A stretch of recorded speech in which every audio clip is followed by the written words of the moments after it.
Sino ang may-ari ng salitang naghuhugas ng paa sa pag-aaraw-araw?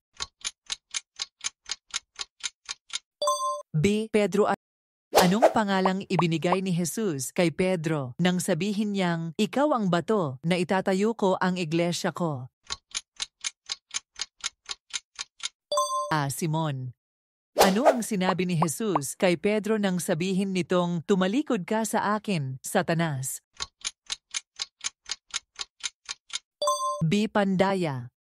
Anong hiniling ni Pedro kay Jesus na gawin niya sa tubig para patunayang siya ang tinatawag?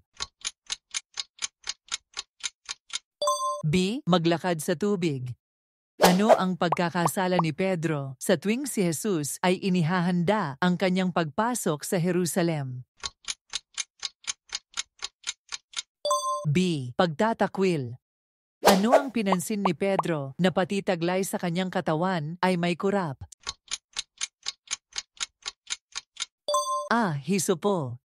Saan sinalakay si Jesus nang hulihin ito at mismong si Pedro ay nagtangkang pigilin? B. Getsemani. Sino ang inutusan ni Jesus si Pedro patungo sa humigar na baba sa gitna ng karagatan? B. Juan.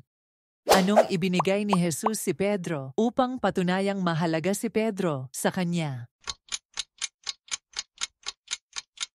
B. Ang susi ng kanyang kaharian. Ano ang sakit ni Pedro na nagpalakas sa kanya na magtanggap ng banal na espiritu? B. Ubo.